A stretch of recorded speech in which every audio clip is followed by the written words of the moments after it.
Assalamualaikum warahmatullahi wabarakatuh. Waalaikumsalam warahmatullahi wabarakatuh. Bismillahirrahmanirrahim. Alhamdulillahi rabbil alamin. Wa bihi nasta'inu ala umurid dunya waddin. Wassalatu wassalamu ala asyrafil anbiya'i wal mursalin. Sayyidina wa habibina wa syafi'ina wa qurrati a'yunina wa maulana Muhammadin wa ala alihi wa ashabihi wa dzurriyyatihi ajma'in, amma ba'd. Asyhadu an la ilaha illallah wa asyhadu anna Muhammadar Rasulullah wa ufawwidu amri ilallah innallaha basirum bil ibad. Hasbiyallahu la ilaha illa huwa alaihi tawakkaltu wa huwa rabbul arsyil azim. Qala Allah ta'ala fi kitabihil karim hikayatan an nabiyillahi Musa alaihi salam, Rabbi syrah li sadri wa yassir li amri wahlul 'uqdatam min lisani yafqahu qawli. Para asatidah, para alim, para asatid, para asatidah, para bapak dan ibu serta adik-adik sekalian, hafizani wa hafizakumullah. Wabil khusus Bapak Haji Purnama Surya, betul Pak ya? Bukan Surya Purnama, Purnama Surya. Iya. Semoga beliau beserta keluarga besarnya dan segenap anak cucu cicit mantu besan dari keluarga besar Allahyarham Bapak Haji Israfil, yang semoga keluarga ini selalu dalam naungan rahmat, barokah, perlindungan serta bimbingan Allah Subhanahu wa taala. Amin Allahumma amin insyaallah. Dan tentu semoga pula apa yang dilakukan oleh kita dalam bentuk kajian ini menjadi pemberat timbangan kebaikan dan pahala yang terus mengalir bagi Allahyarham Bapak Haji Israfil beserta ibu. Amin Allahumma amin insyaallah. Pertama-tama tentu mari kita haturkan puja dan puji syukur kita ke hadirat Allah Subhanahu wa taala dengan berucap alhamdulillahi rabbil alamin. Mudah-mudahan dengan hamdalah ini nikmat dari Allah untuk kita ditambah. Karena Allah telah berjanji dalam Al-Qur'an di surah Ibrahim ayat 7, A'udzu billahi samii'il 'alim minasyaitonir rajim. Wa idz adzana rabbukum la in syakartum la azidannakum wa la in kafartum inna 'adzabi lasyadid. Jadi kalau kita bersyukur, sungguh nikmat dari Allah untuk kita ditambah. Dan kalau kita kufur, kita diingatkan oleh Allah akan siksa yang sangat pedih. Ini janji Allah, dan janji Allah dalam Al-Qur'an itu la raiba fi, tidak ada keraguan di dalamnya. Di antara penjelasan la raiba fi adalah siapapun yang mengamalkan isi Al-Qur'an dengan keimanan dan keyakinan, maka Allah akan tunjukkan kebenaran Al-Qur'an itu kepadanya hingga tiada lagi keraguan dalam hatinya. Salawat dan salam semoga tercurah limpahkan untuk junjungan kita Nabi besar Muhammad sallallahu alaihi wasallam. Semoga kita semua diakui sebagai umat beliau. Amin Allahumma amin insyaallah. Saya wasiatkan terutama untuk diri saya sendiri dan panjenengan semua, kita semua, agar terus berusaha meningkatkan ketakwaan kita kepada Allah Subhanahu wa taala. Karena dengan takwa itulah kita bisa memperoleh derajat yang sangat tinggi dengan sesungguhnya di sisi Allah Subhanahu wa taala. Hal ini didasarkan kepada firman Allah Subhanahu wa taala dalam Al-Qur'an di surah Al-Hujurat ayat 13. A'udzu billahi samii'il 'alim minasyaitonir rajim. Ya ayyuhan nasu inna khalaqnakum min dzakarin wa untha waja'alnakum syu'uban wa qabaila lita'arafu inna akramakum 'indallahi atqakum al-ayat. Wahai manusia, sesungguhnya kami telah menciptakan kalian dari seorang laki-laki dan seorang perempuan. berkembang menjadi bersuku-suku dan berbangsa-bangsa agar kalian saling mengenal. Sesungguhnya yang paling mulia di antara kalian di sisi Allah adalah yang paling bertakwa. Allah juga berjanji akan memberikan bonus bagi siapapun yang sungguh-sungguh bertakwa kepada Allah, berupa solusi atau jalan keluar dari setiap masalah yang dia hadapi. Dan Allah juga berjanji akan memberinya rizki dari arah yang dia tidak duga sebelumnya.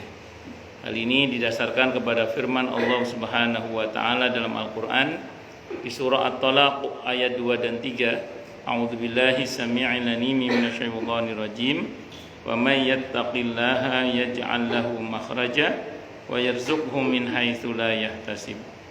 Dan barang siapa orang yang bertakwa kepada Allah, maka Allah akan berikan dia jalan keluar dan rizki yang tak terduga. Di ayat tempatnya Allah berfirman, wa may yattaqillaha yaj'al lahu min amrihi yusra.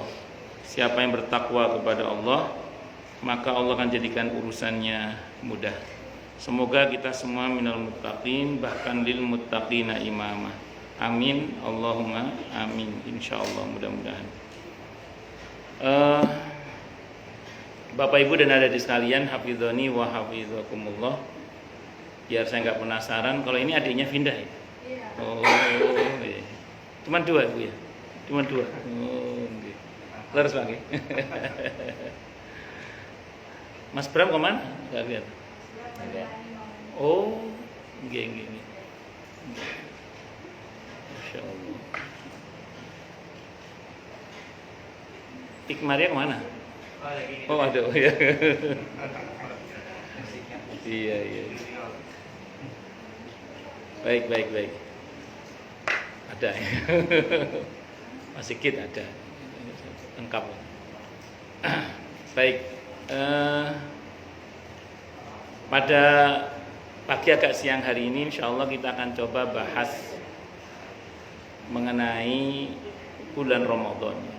Persiapan untuk menghadapi bulan Ramadan. Kalau masuk bulan Ramadan itu biasanya Nabi kita Muhammad sallallahu alaihi wasallam itu menyampaikan kepada para sahabat yang disampaikan dalam sebuah hadis riwayat Ahmad. Hadisnya sahih. Qad ja'akum Ramadan. Sungguh telah datang kepada kalian bulan Ramadan. Ramadan itu dari kata Ramadan, artinya menghancurkan atau meluluh lantakkan. Ada ziyadah alif dan nun, tambahan alif dan nun menjadi Ramadan. Dalam bahasa Arab itu artinya sempurna tapi sementara. Berarti daya ampunan Allah di bulan Ramadan terkait dengan dosa itu, wabil khusus selama bulan Ramadan dosa itu sempurna. Betul-betul hancur, sehancur-hancurnya dosa itu dilantakkan oleh Allah dosa di bulan Ramadan itu. Tapi dia sementara. Kenapa sementara? Karena hanya selama bulan Ramadan yang sebulan itu saja.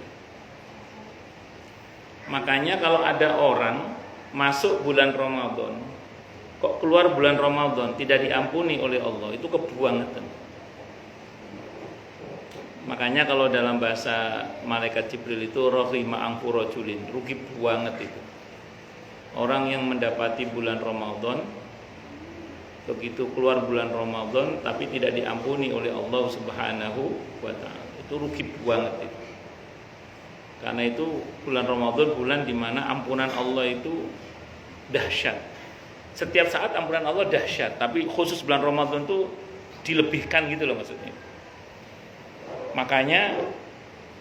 Makanya kalau kita tidak memanfaatkannya dengan baik dan benar, ngerinya ya tadi itu. Keluar bulan Ramadan dalam keadaan belum diampuni oleh Allah Subhanahu wa taala. Oh ya, saya lupa ngasih tahu, yang kakinya kesemutan boleh selonjor ya. Ibu dong. Ya silakan, berdiri lompat-lompat juga boleh, bebas. Takutnya ada yang kesemutan. Wes, singkat kata singkat cerita, makanya kita harus bisa memanfaatkan dengan baik dan benar ampunan Allah yang dilebihkan itu selama bulan Ramadan itu. Sehingga kemudian Nabi bersabda berikutnya, syahrun mubarakun. Ramadan itu adalah bulan yang diberkahi oleh Allah Subhanahu wa taala. Diberkahi itu maksudnya diberi banyak kebaikan. Di dalamnya itu diberi banyak kebaikan oleh Allah Subhanahu wa taala. Makanya kalau kita secara maksimal dan optimal beribadah dan beramal soleh, memberdaya gunakan waktu kita, tenaga kita, harta kita untuk aneka ibadah dan amal soleh selama bulan Ramadan terutama, maka insya Allah dan semoga ya, waktu kita, tenaga kita, harta kita, diri kita sendiri, umur kita, semuanya lah, semoga diberkahi oleh Allah Subhanahu wa taala. Artinya diberi banyak kebaikan oleh Allah. Kenapa? Karena kita telah menggunakannya secara optimal di bulan Ramadan untuk berbuat kebaikan. Makanya saya ulang sekali lagi, bulan yang diberkahi itu kita manfaatkan dengan baik dan benar. Terus iftaradallahu alaikum syiyamah. Allah wajibkan berpuasa atas kalian di bulan Ramadan itu. Sebenarnya puasa yang wajib itu nggak cuma bulan Ramadan. Ada puasa nadar kalau kita nadar, atau puasa kifarat, bayar denda. Atau ini merupakan bagian dari puasa yang wajib. Ada puasa nadar, ada puasa kifarat, di samping puasa Ramadan. Hanya yang rutin tiap tahun puasa yang wajib itu ya puasa di bulan Ramadan, itu yang wajib. Puasa itu bahasa Arabnya soma yasumu sauman al-imsak, maksudnya menahan diri. Dan puasa itu memang melatih kita untuk bisa menahan diri. Bahkan kita dilatih oleh Allah untuk bisa menahan diri dari hal-hal yang halal bahkan. Harapannya ke depannya kalau yang halal aja kita bisa menahan diri, apalagi yang haram. Itu seperti itu. Makan dan minum yang halal di siang hari di luar bulan Ramadan, begitu masuk bulan Ramadan kita menahan diri dari semua itu, padahal halal. Hubungan suami istri di siang hari di bulan Ramadan halal, tapi begitu masuk bulan Ramadan kita dilatih untuk bisa menahan diri. Tapi diharapkan dengan itu, ya tadi kalau yang halal saja kita bisa menahan diri, apalagi terhadap yang haram. Diharapkan kita lebih bisa menahan diri lagi. Saum, menahan diri, itu spiritnya sama dengan sabar. Karena memang puasa itu melatih kita untuk bersabar. Dan bersabar itu hendaklah seperti orang yang berpuasa itu. Orang yang berpuasa itu sabar karena dia meyakini bahwa maghrib pasti tiba. Panjenengan itu, kita itu bisa menahan diri dari lapar dan dahaga, dan segala hal yang dapat membatalkan puasa itu kita bisa menahan diri itu karena kita yakin maghrib pasti tiba. Makanya kita mau menahan diri. Rata-rata kita 13 jam lah, karena kita yakin maghrib pasti tiba. Kalau orang Jawa bilang wong sing poso mesti nemu riyo. Jadi orang yang mau berpuasa itu pasti nanti ketemunya dengan lebaran. Orang yang berpuasa pasti berbuka, nggak akan puasa terus. Dan dalam Islam nggak boleh puasa terus kan. Artinya kalau kita menjalani kehidupan sehari-hari kita itu, kalau kita ambil spirit dari nilai puasa itu, maka bersabarnya kita dalam kehidupan itu seperti bersabarnya orang yang puasa, yang kita yakin janji Allah pasti benar terkait dengan orang yang sabar itu. Apa itu? Bahwa fasabrun jamil, sabar itu indah, sabar itu buahnya manis, sabar itu indah, dan sabar itu buahnya apa? Manis. Seringkali penyesalan dalam kehidupan di dunia itu karena kita tidak bisa menahan diri. Kalau kita bisa menahan diri, insya Allah kita akan selamat lah, kalau bahasa sederhananya gitu.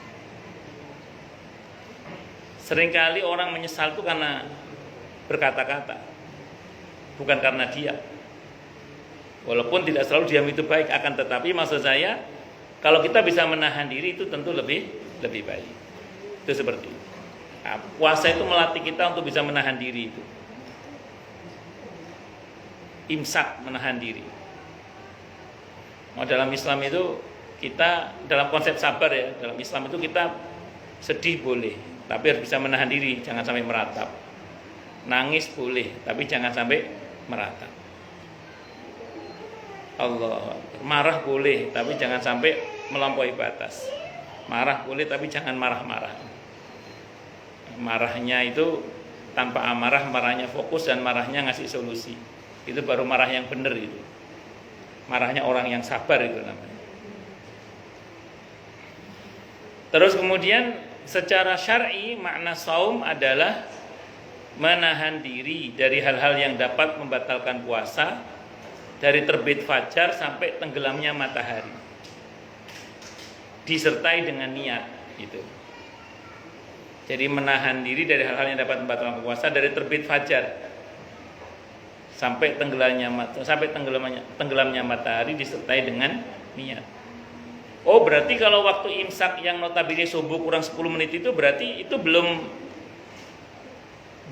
start puasa dong. Iya, belum mulai kita puasa. Berarti masih boleh makan dan minum, boleh. Tapi sudah harus hati-hati karena sudah menjelang subuh. Harus disegerakan lah kalau bahasa sederhananya. Terus kemudian selama terbit fajar sampai tenggelamnya matahari itu kita tidak boleh melakukan hal-hal yang dapat membatalkan puasa. Di situ kita dilatih untuk berlaku jujur gitu. Karena puasa ini ibadah yang unik, tidak ada yang tahu orang itu puasa atau tidak kecuali Allah dan pelakunya itu. Kalau sholat kan kelihatan ada gerakan sholat, haji umroh apalagi, zakat ada aktivitas serah terima. Artinya kalau ibadah selain puasa itu kelihatan gitu, ada perbuatan yang dilakukan. Tapi kalau puasa ini, orang bisa ngaku berpuasa padahal dia tidak berpuasa, itu bisa. Inilah kita dilatih jujur selama berpuasa. Tidak hanya dilatih sabar, tapi dilatih apa tadi? Jujur. Berkumur-kumur, kita nelan air dikit nggak ada yang tahu loh, kecuali Allah dan kita aja yang tahu. Bisa kita melakukan itu. Wong kepergok sama temennya di siang hari Ramadan lagi makan aja masih bisa mengelak kita. Loh, kamu nggak puasa? Astagfirullah, lupa saya. Bisa begitu. Karena memang ibadah ini betul-betul menuntut adanya kejujuran. Bisa dimengerti ya? Nah, karena memang seorang muslim itu dia dituntut untuk berlaku jujur, satu kepada Allah Subhanahu wa taala, dua jujur pada diri sendiri, yang ketiga jujur pada sesama. Kita ini dituntut untuk berlaku jujur, pertama kepada Allah Subhanahu wa taala, kedua pada diri sendiri, yang ketiga kepada sesama. Itu harapannya ke depannya itu kita terlatih untuk menjadi pribadi yang jujur, itu loh maksudnya itu. Sehingga dikatakan dalam sebuah ayat di surah Al-Hujurat ayat 15 itu tentang jujur kepada Allah itu apa kata Allah? Innamal mu'minuna alladzina amanu billahi wa rasulihi tsumma lam yartabu wajahadu bi amwalihim wa anfusihim fi sabilillah ulaika humus shadiqun. Bahwasanya mukmin sejati itu adalah orang-orang yang telah beriman kepada Allah dan Rasulnya. Kemudian mereka tidak ragu dalam mengimani Allah dan Rasulnya. Karena tidak ragu maka dibuktikan dengan jihad, dengan kebersihan untuk berjuang dengan harta dan diri mereka di mana? Di jalan Allah. Baru kata Allah ulaika humus shadiqun. Mereka itulah orang-orang yang jujur, benar dan bersungguh-sungguh dalam mengimani Allah dan Rasulnya Muhammad sallallahu alaihi wasallam. Artinya apa? Kalau kita semua ini ingin dinilai jujur oleh Allah dalam mengimani Allah dan Rasulnya Muhammad sallallahu alaihi wasallam, maka buktikan dengan apa? Dengan kebersihan kita untuk berjuang dengan harta dan diri kita di mana? Di jalan Allah. Baru kata Allah ulaika humus shadiqun. Mereka itulah orang yang jujur, benar dan bersungguh-sungguh dalam mengimani Allah dan Rasulnya Muhammad sallallahu alaihi wasallam.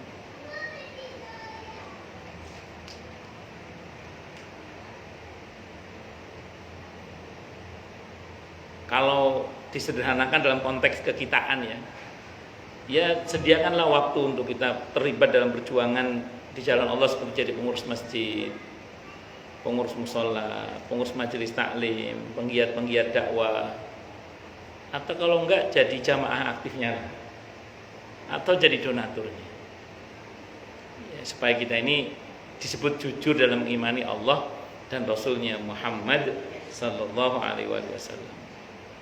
Itu yang pertama. Kemudian berikutnya yang tidak kalah pentingnya adalah kita juga harus jujur pada diri sendiri. Jujur pada diri sendiri ini disebutkan oleh sahabat Ammar ibn Yasir radhiyallahu anhu dalam hadis Sahih Bukhari. Ammar ibn Yasir radhiyallahu anhu ini ahadul asyaratil masyhudi lahum bil jannah. Satu di antara 10 sahabat Nabi yang dijamin masuk surga semasa hidupnya. Apa kata beliau? Salasun man jama'ahunna faqad jama'al iman. Ada 3 hal yang siapapun berhasil menghimpun ketiganya dalam dirinya maka sempurnalah imannya. Apa 3 hal itu? Ini kalau kita berhasil menghimpun dalam diri kita, sempurna iman kita. Yang pertama al-insafu min nafsi. Sanggup berlaku tengah, adil, jujur yang timbul dari dirinya sendiri. Maksudnya jujur pada diri sendiri. Yang kedua wabadul salam lil alam, mendebar salam ke seluruh alam. Yang ketiga wal infaqu minal iqtari, berbagi di saat kita sendiri mengalami kesulitan, atau bahkan dalam syarahnya wal infaqu minal iftiqar, mendermakan apa yang menjadi kebutuhan orang lain. Maka dalam hadis ini kalau kita ingin sempurna iman kita ya pertama harus jujur pada diri sendiri. Jujur pada diri sendiri itu misalnya tidak malu berkata maaf saya tidak tahu, nanti saya mau belajar lagi. Nah, itu dalam Islam lebih terhormat daripada nggak tahu terus sok tahu. Allah berfirman dalam Al-Quran di surah Al-Baqarah itu, wa idza qila lahum aminu kama amanan nasu qalu anu'minu kama amanas sufaha ala innahum humus sufaha walakin la ya'lamun. Dan apabila dikatakan kepada mereka berimanlah sebagaimana manusia-manusia itu beriman, apa katanya? Apakah kami akan beriman sebagaimana orang-orang bodoh itu beriman? Kata Allah, ketahuilah mereka itulah yang bodoh, tapi tidak tahu kalau dirinya itu bodoh. Jadi ada orang itu bodoh nggak ngerasa bodoh, celakanya merasa pintar, itu ya ada. Itu kalau kata Ibnu Taimiyah, orang seperti itu namanya jahlun murakkab, goblok kuadrat namanya. Udah bodoh, nggak ngerasa dirinya bodoh, udah gitu ngerasa apa? Pintar. Kalau soal masak memasak, sok tahu dalam masalah masak memasak, paling bikin roti bantet misalnya, atau mau bikin rawon jadinya semur misalnya, ya, paling begitu aja. Itu kalau soal masak memasak, itu aja kadang masih enak. Salah masak aja masih kadang masih enak. Kalau soal elektro, soal listrik, kalau sok tahu paling setrum ya. Atau konslet, itu seperti itu. Tapi kalau sok tahu dalam masalah agama, itu berat konsekuensinya. Itu kalau dalam hadis Sahih Muslim, ada orang-orang nanti di tanda-tanda hari kiamat itu munculnya orang-orang yang dhalun mudhillun, sesat menyesatkan. Dhallu wa adhallu, mereka sesat menyesatkan. Itu konsekuensinya bisa neraka itu, naudzubillahi minasyarri dzalik. Makanya kalau kita jujur pada diri sendiri, kita hendaklah tidak malu berkata maaf saya tidak tahu, nanti saya mau belajar lagi insyaallah. Itu jujur pada diri sendiri. Atau tidak malu berkata maaf saya yang salah, insyaallah saya akan perbaiki, saya akan bertanggung jawab. Wah, itu lebih terhormat dalam pandangan Islam daripada udah salah nggak ngerasa salah, celakanya merasa benar. Itu repot ya. Wa idza qila lahum la tufsidu fil ardi qalu innama nahnu muslihun ala innahum humul mufsiduna walakin la yash'urun. Dan apabila dikatakan kepada mereka jangan berbuat kerusakan, apa jawabannya? Enggak kok, kita berbuat baik. Almarhum Pak. Oh ini nyala ya. Enggak kok, kita berbuat baik. Kata Allah, ketahuilah mereka adalah orang yang berbuat kerusakan tapi tidak merasa. Itu namanya salah, enggak ngerasa salah, celakanya malah merasa apa tadi? Benar. Kata Hasan Al-Basri rahimahullah, orang model seperti ini iblis sewenang banget iblis. Kenapa kok sewenang? Karena orang seperti ini sulit, pakai dal ya, sulit diharapkan tobatnya kepada Allah. Gimana mau tobat? Wong salah, enggak ngerasa salah, celakanya malah merasa benar. Allah Akbar. Bisa dimengerti ya? Nah, makanya harus tidak malu kita berkata, maaf, saya yang salah, insya Allah saya akan perbaiki. Maaf, saya yang salah, insya Allah saya akan bertanggung jawab. Nah, itu lebih terhormat daripada salah, nggak ngerasa salah, celakanya malah merasa benar. Nah, ini diantara kenapa kita di puasa itu dilatih untuk berlaku jujur pada diri sendiri. Kemudian yang berikutnya harus jujur pada sesama. Jujur pada sesama ini hadisnya muttafaqun alaih Bukhari Muslim, di mana Nabi kita Muhammad sallallahu alaihi wasallam bersabda, tadi ada 3 ya yang kesempurnaan iman ya. Yang kedua wabadul salam lil alam, menebar salam ke seluruh alam. Harfiahnya maknanya assalamualaikum, assalamualaikum, assalamualaikum. Itu harfiahnya. Kalau pengertian yang lebih luasnya begini, seorang muslim itu idealnya dimanapun dia berada, itu dia bermanfaat untuk dirinya dan orang lain. Kalau tidak bisa bermanfaat bagi orang lain, paling tidak jangan meresahkan orang lain. Itu seorang muslim. Nah, itu kalau bahasa hadisnya itu hadis sahih Muslim, au kama qala al muslimu man salimal muslimuna min lisani wa yadi. Muslim yang baik adalah ketika muslim yang lain selamat dari gangguan lisan dan tangannya itu. Nah, itu rumusnya gitu. Kalau idealnya bermanfaat bagi dirinya dan orang lain. Kalau tidak bisa bermanfaat bagi orang lain, paling tidak jangan meresahkan orang lain. Berikutnya wal infaqu minal iqtar tadi, berderma pada saat dia sendiri butuh sebenarnya. Tapi saya baca dalam syarahnya itu ditulis di syarahnya itu wal infaqu minal iftiqar.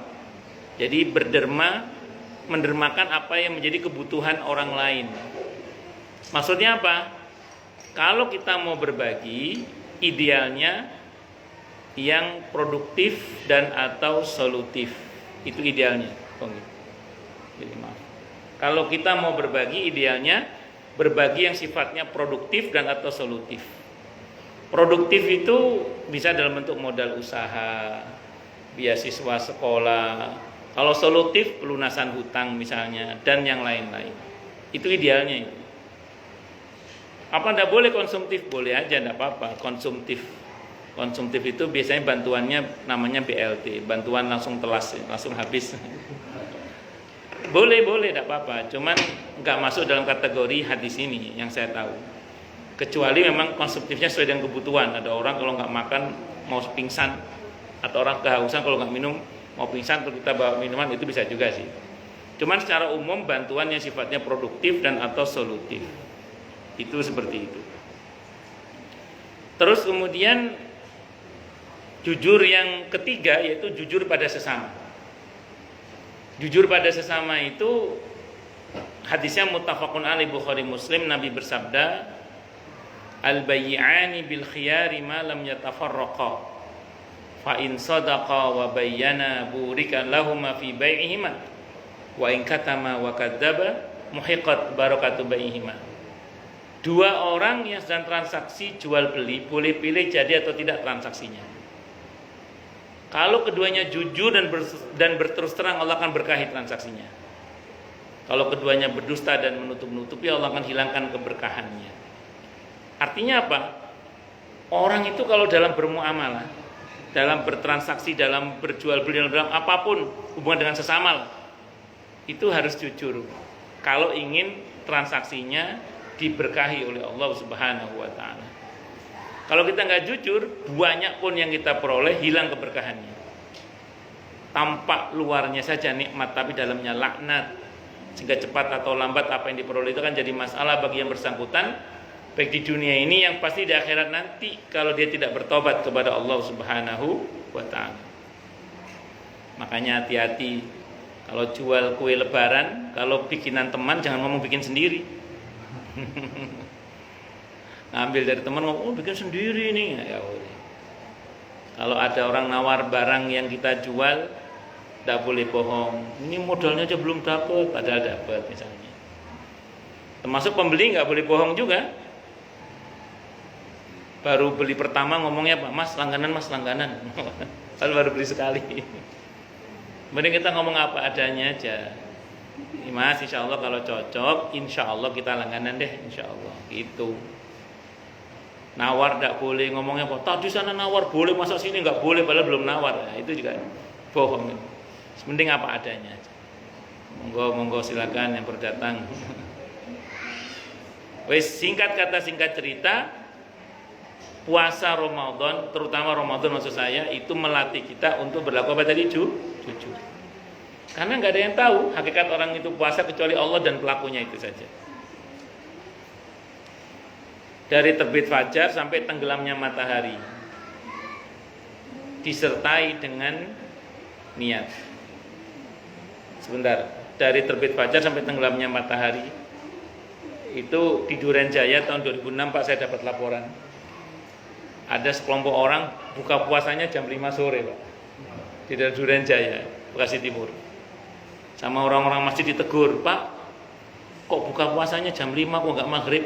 Apa jawabannya? Mas, maghrib waktunya sholat, buka itu jam 5 katanya. Nah ini nggak bener ini. Nah, karena puasa itu definisinya sampai matahari tenggelam gitu.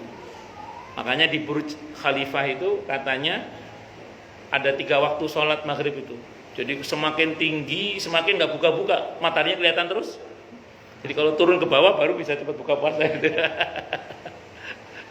Nah, itu memang begitu fikihnya. Dan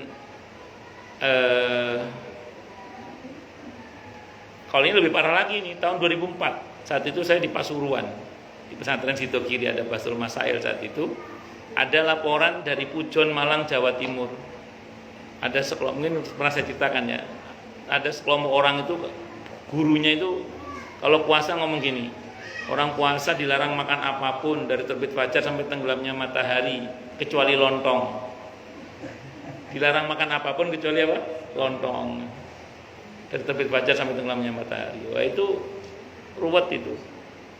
Kalau muridnya kritis pasti ditanya hadis tentang lontong itu di mana? Karena lontong itu bukan tradisi Arab, itu tradisi Melayu itu. Pun sampai tenggelamnya matahari disertai dengan niat. Khusus untuk puasa wajib, niatnya harus sebelum subuh. Saya ulang ya, khusus untuk puasa wajib, puasa nadar, puasa kifarat, termasuk puasa Ramadan, itu harus sebelum subuh. Kalau tidak membermalamkan niatnya, kata Nabi la syiyamalah, tidak ada puasa atau tidak sah puasanya.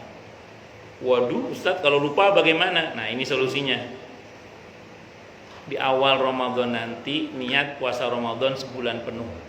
Nah itu kalau kata Ibnu Hajar Asqalani, kata dalam madzhab Maliki itu andaikan di malam-malam berikutnya lupa, itu tetap sah puasanya. Itu seperti itu. Sebentar.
Baik, saya teruskan lagi ya. Jadi harus membermalamkan niatnya. Sebelum subuh sudah bertekad niat itu. Kemarin di kajian itu ada ibu-ibu yang nanya ke saya, Ustaz bagaimana kalau kita lupa? Jadi ada yang lupa. Saya jawab gini. Sebenarnya ini ya, asal kita itu normal tidurnya ya, insya Allah di bulan Ramadan itu nggak ada yang lupa, insya Allah ya, untuk niat itu. Kenapa? Panjenengan ketika tidur dalam hati, kalau bulan Ramadan ya, niat nanti bangun nggak untuk sahur ya? Ngapain sahur? Mau puasa kan? Besoknya, betul ya? Nah, itu sudah niat itu. Kalau kita definisikan niat sebagai al-qasdu, kesengajaan kuat. Atau pas sahur makan itu, ngapain kalau kita sahur itu? Mau apa? Puasa. Kapan puasanya? Besok seharian besok kan? Ya. Artinya apa? Puasanya puasa apa namanya? Ramadan. Sudah tekad dalam hati ya. Pas kita makan sahur itu, kita tekad mau puasa besok sehari penuh itu sudah niat itu. Sampai situ aja sudah sah, tidak ada masalah sebenarnya ya. Tapi mungkin yang langkah tadi niat sebulan penuh di awal itu untuk kejadian-kejadian insidentil yang misalnya, wah ini garapan bikin kolam lagi rame ini, cowapek misalnya gitu misalnya. Karena cowapek terus habis sisa tepar langsung tidur, lupa niat karena tertidur tadi itu. Saking cowapeknya bangun-bangun subuh belum sempat gerak hati niat mau puasa sebulan penuh. Nah sampai situ mungkin itu namanya lupa niat itu. Nah tapi itu sudah diantisipasi dengan niat di awal Ramadan, niat puasa sebulan penuh itu. Bisa dimengerti nggih insyaallah nggih. Nah itu berkaitan dengan niat. Itu berkaitan dengan niat. Niat itu intinya di hati. Kalau dilisankan itu hanya membantu hati untuk berniat. Nawaitu shauma ghadin an ada'i fardhi syahri ramadhana hadisanata fardhalillahi ta'ala. Yang penting itu dalam hati sih niat itu. Karena al-qasdu fil qalb, kesengajaan dalam hati itu baru namanya apa? Niat.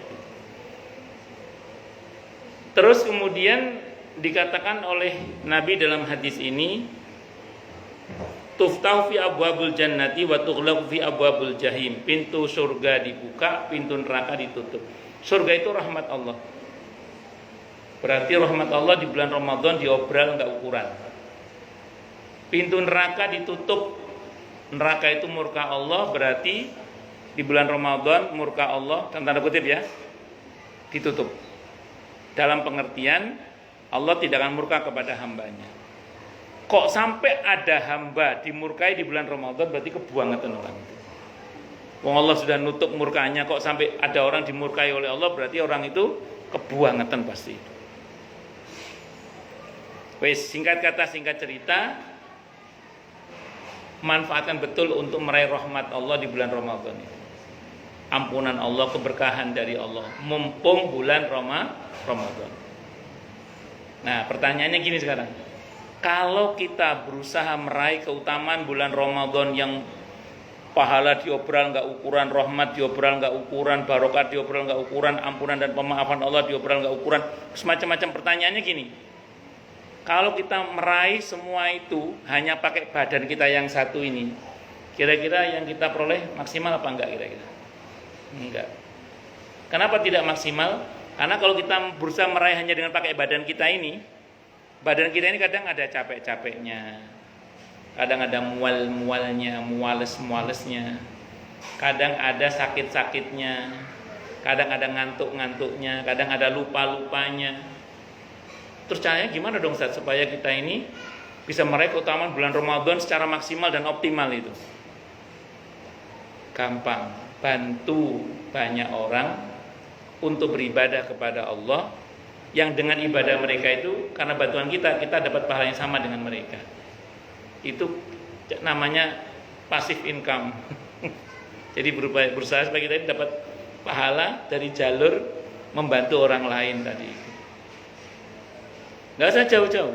Kalau Anda pergi ke Masjid Al-Mukhlisin itu kota amalnya ada 3 macam itu. Renovasi, yatim dan duafa, operasional masjid, betul Pak ya? Anda masukkan misalnya yang di operasional masjid misalnya gitu ya, untuk bayar listriknya, airnya, sebuahnya itu orang yang beribadah di Masjid Al-Mukhlisin atau di masjid yang lain yang Anda bantu lah ya, yang panjenengan ikut terlibat bayar listriknya karena ngisi kotak amal itu. Sebuahnya itu orang yang sholat di situ, yang iktikaf di situ, yang tadarus di situ, yang ngaji di situ. Kita dapat bagian pahala yang sama dengan mereka karena kita yang ikut bayar listriknya itu. An-Nisa ayat 85. May yashfa' syafa'atan hasanatan yakul lahu nasibum minha. Siapa yang berikan pertolongan yang baik, maka dia akan dapat pahala yang sama dengan yang ditolong itu. Atau bantu seseorang. Menjelang Ramadan kita sebar sembako misalnya, sehingga diharapkan fuqara masakin, merbuat masjid, imam masjid, guru-guru TPK atau siapapun lah yang produktif kebaikannya itu, sahur bukannya pakai beras dari kita atau makanan dari kita.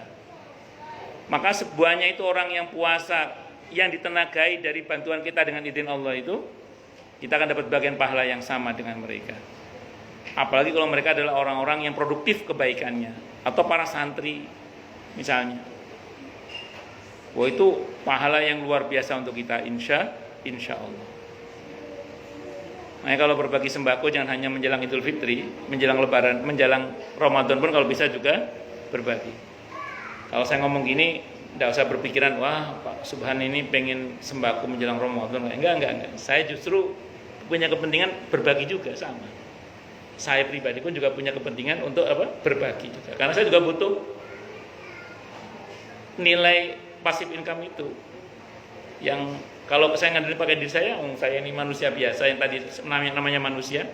Walaupun kita berdoa semoga Allah berkahi Sya'ban kita dan Allah hinggakan kita ke Ramadan dalam keadaan sehat wal afiat ya, amin insyaallah. Dalam ketaatan kepada Allah dan Rasulnya Muhammad sallallahu alaihi wasallam. Pun itu diantaranya mumpung kita menjelang bulan Ramadan. Supaya nanti mudah-mudahan kita nanti lulus sebagai alumnus terbaik Ramadan dengan gelar muttaqin, bahkan lil muttaqina imama. Mudah-mudahan. Amin. Allahumma amin. Insyaallah. Terus kemudian sampai mana tadi? Oh ya, sampai itu ya. Terus kemudian fihi wa tukhalu fihi asyayatin. Setan-setan dibelenggu pada bulan Ramadan. Kata para ulama yang dipakai untuk membelenggu setan itu puasa kita sendiri. Makanya kalau ada orang nanya, Ustadz di bulan Ramadan kok masih ada orang yang jahat? Saya pastikan dia satu tidak puasa atau dia puasa tapi kualitas puasanya jelek dia. Karena kalau kualitas puasanya bagus, tidak mungkin dia berbuat jahat terutama di bulan Ramadan. Karena yang dipakai untuk ngikat setan itu puasanya itu. Kalau iketannya jelek atau nggak punya iketan ya setannya tetap eksis. Itu seperti itu. Itu kata para ulama itu gitu. Dan atau begini, setannya memang udah diikat, kok masih jahat ya setannya dia sendiri. Karena setan itu minal jinnati wan nas. Itu seperti itu. Jadi dia sudah dulu sebagai setan berarti. Iya. Fihi lailatun khairun min alfi syahr. Di bulan Ramadan itu ada satu malam yang lebih baik daripada 1000 bulan. Man hurima khairaha faqad hurima. Siapa yang terhalangi dari mendapatkan kebaikan malam Qadar itu, maka dia terhalang dari kebaikan itu. Catatan pentingnya gini. Ini kata Ibnu Abbas radhiyallahu anhu. Di malam Qadar itu kan tidak hanya terjadi kelipatan pahala yang luar biasa, tapi juga ada takdir yang ditata ulang oleh Allah dalam setahun itu. Di malam Qadar itu dalam skala besar-besaran. Tidak hanya takdir manusia, tapi takdir alam semesta ini bahkan. Nah, kata Ibnu Abbas ketika menjelaskan firman Allah di surah Al-Qadar, tanazzalul malaikatu warruhu fiha biidzni rabbihim min kulli amr itu semua takdir yang dieksekusi di malam Qadar itu ditetapkan di malam nisfu Sya'ban. Semua takdir yang dieksekusi di malam Qadar itu ditetapkan di malam apa? Nisfu Sya'ban. Waduh, Ustaz udah kelewat ini. Berarti kita enggak usah khawatir. Itu kan dalam skala besar-besarannya, dalam skala kecil-kecilan kan kita tetap bisa bernegosiasi terus. Karena kan ada hadis umum yang menyebutkan bahwa la yarudul qada wal qadar illa du'a. Tidak ada yang bisa menolak ketentuan Allah yang belum dan yang sudah terjadi kecuali apa? Doa. Nah, ya saya kira ini yang bisa saya sampaikan, Pak. Selebihnya kita tanya jawab aja deh. Takutnya banyak pertanyaan. Silakan yang mau tanya, protes, marah boleh silakan. Masalah itu masalah yang lain boleh. Silakan ada yang tanya. Ini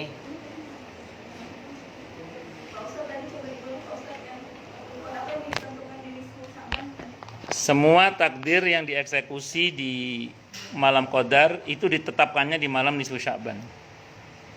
Semua takdir yang dieksekusi di malam Qadar itu kan ada ayat tanazzalul malaikatu waruhu fiha biidzni rabbihim min kulli amr.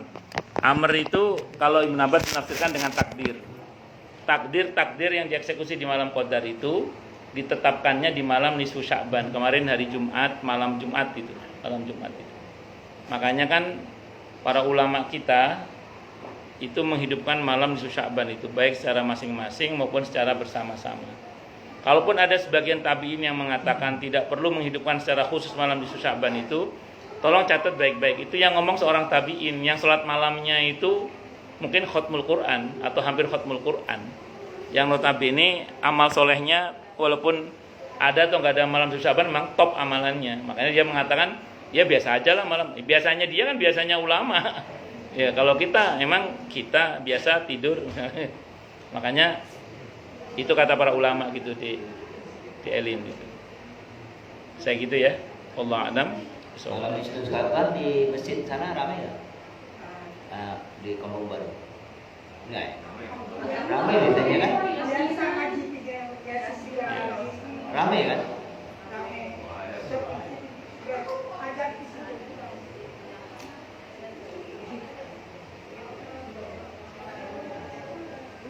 Ada yang bertanya?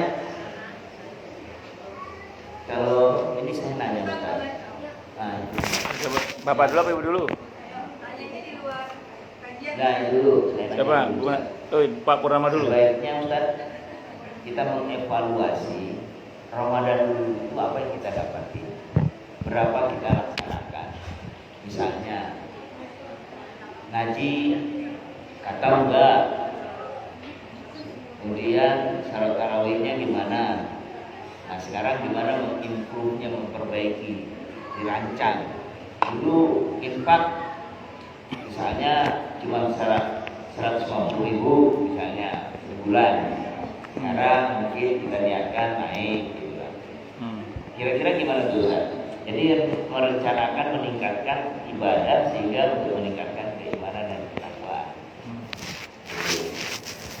Ya, bagus. Kalau saya kan orang rencana, jadi evaluasi dulu baru melaksanakan rencananya, mudah-mudahan makin baik. Oke, bagus.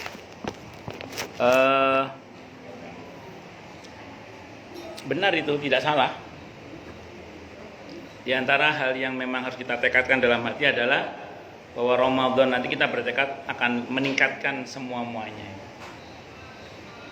Ya dalam sebuah evaluasi memang begitu. Dulu yang berhasil lakukan apa, terus kita tingkatkan.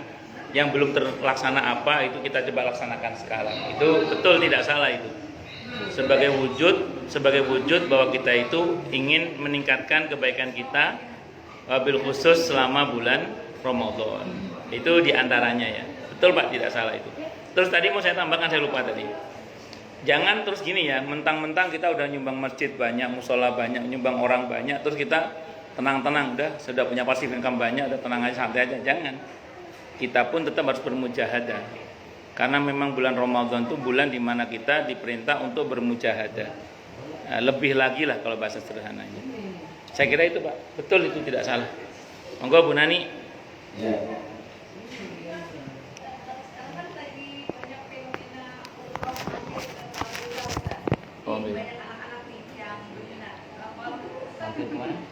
Ke Al-Ula. Ula itu tempat yang dulu ada pernah turun itu ya.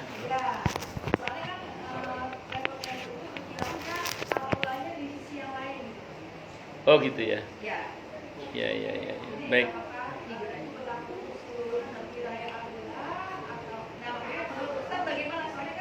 Ya.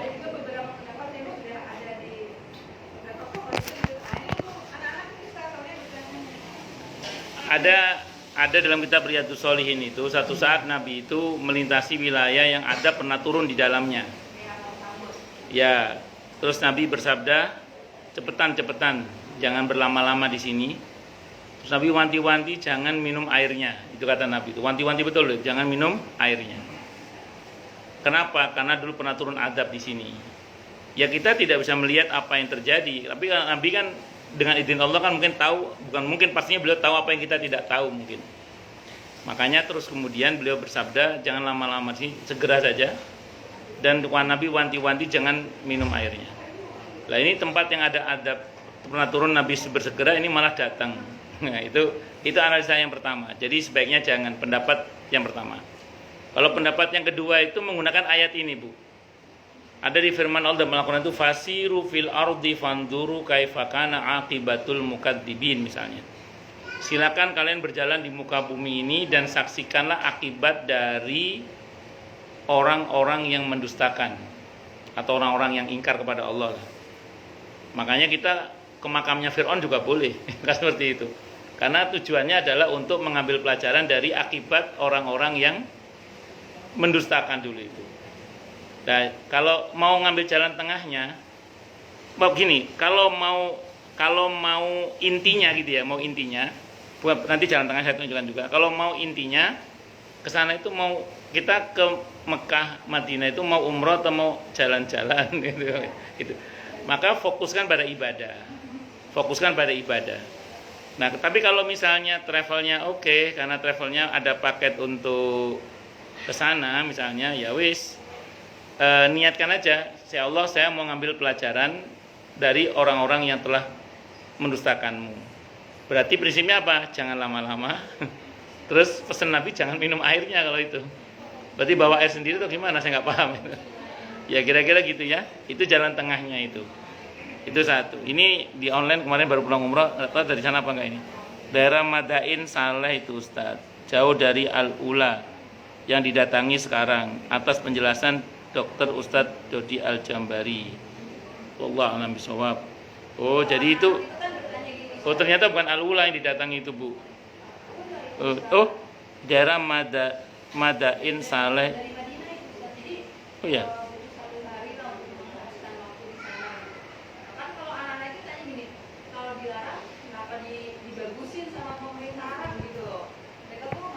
Pemerintah kan bukan ulama. Kebijakan. Iya, pemerintah bukan ulama, bukan rujukan. Iya, dan kan dipromosikannya besar-besaran, terus banyak musim-musim yang datang tuh mereka yang mempromosikan gitu. Berarti wisata ya.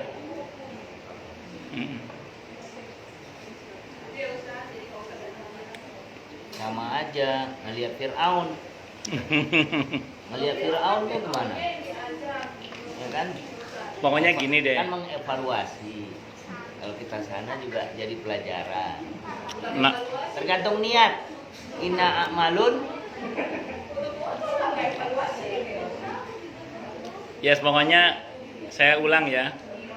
Kalau umroh itu fokuskan pada ibadah, itu aja. Kalau misalnya travelnya ngajak ke situ, ya ditata niatnya. Pastikan mau mengambil pelajaran dari kejadian yang sudah berarti. Sampaikan ke ustadznya, ke mutawifnya. Cerita ustadz ada apa di sini dulu, ada apa, kenapa begini. Suruh cerita itu mutawifnya. Bahwa setelah itu foto-foto persoalan lain.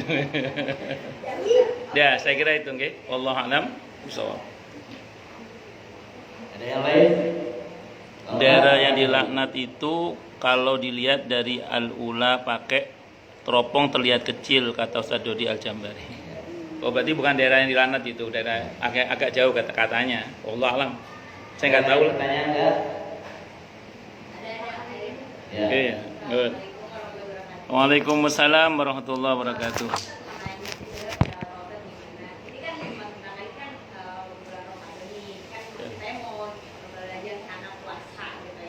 Umur berapa sana? Karena 5 tahun. 5 tahun. Baca-baca, lihat-lihat biasa Instagram gitu. Itu ada 2 pendapat kalau ngajarin anak tuh bacakan yang pertama. Jangan nggak ada yang namanya buka buku. Jadi kalau misalnya dia puasanya dibuat sampai jam 10, ya udah jam 10 buka, habis itu sisanya dia nggak puasa gitu. Jangan dia buka, istilahnya habis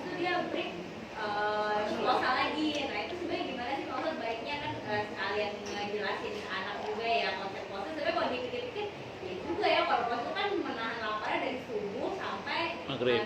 Nggak ada sih kalau kita dulu kan ya buka tengah gitu, apa buka zuhur, habis itu lanjut lagi. Kalau dulu sih kayak apa gitu. Cuman kalau Baik. mengajarin anak-anak gimana sih? Baik. Di fikih sunnah Sayyid Sabiq itu ada bab tentang puasa anak-anak. Memang dulu para sahabat Nabi itu ketika melatih puasa anak-anak itu betul-betul sampai maghrib. Kalau mereka mulai nangis kasih mainan, pokoknya dialihkan, perhatian dialihkan sampai maghrib pokoknya. Dialihkan. Jadi orang tua itu mengalihkan supaya anak itu sampai maghrib. Nah, itu yang saya tahu dari para sahabat Nabi. Jadi kalau mau bicara idealnya memang begitu. Tapi kan tidak semua anak bisa mencapai idealnya. Semuanya berproses. Kalau saya pribadi kepada anak-anak termasuk yang kadang ada berhenti di zuhur itu, tapi saya beri penjelasan pada mereka, ini baru latihan ya, sebenarnya puasa itu sampai maghrib.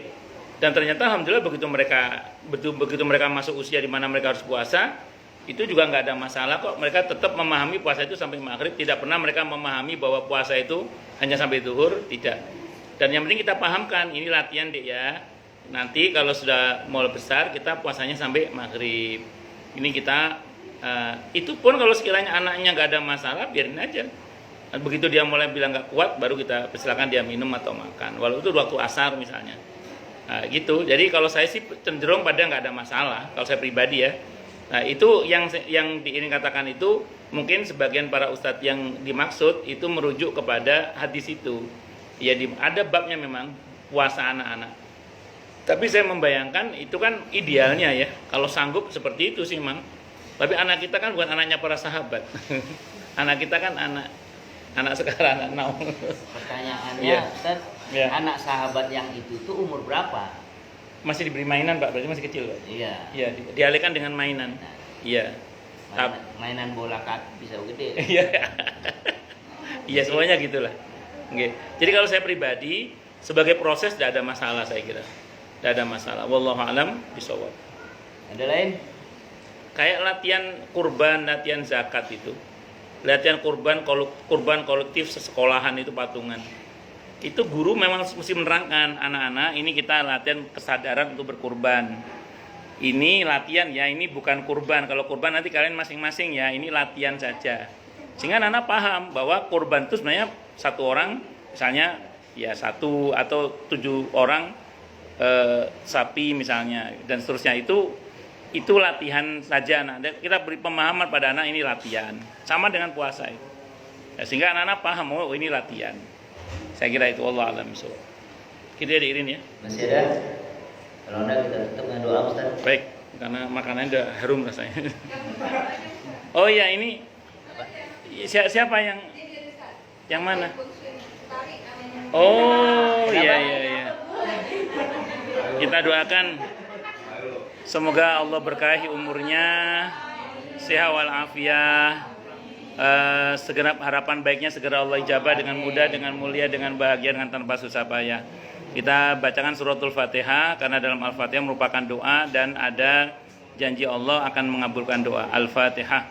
A'udzubillahi minasyaitonirrajim. Bismillahirrahmanirrahim. Alhamdulillahirabbil alamin arrahmanirrahim maliki yaumiddin iyyaka na'budu wa iyyaka nasta'in ihdinas siratal mustaqim siratal ladzina an'amta 'alaihim ghairil maghdubi 'alaihim waladdallin amin. Asyhadu an la ilaha illallah wa asyhadu anna Muhammadar Rasulullah. Allahumma shalli wa sallim wa barik ala sayyidina maulana Muhammadin wa ala alihi wa ashabihi wa dzurriyyatihi ajmain walhamdulillahi rabbil alamin. Ya dzal jalali wal ikram ya hayy ya qayyum ya arhamar rahimin ya wadud ya ghaffar ya mujibad da'awat. Allahumma inna nas'aluka bi annana nashhadu annaka antallah la ilaha illa anta al-ahad wa samad alladzi lam yalid wa lam yulad wa lam yakul lahu kufuwan ahad. Allahumma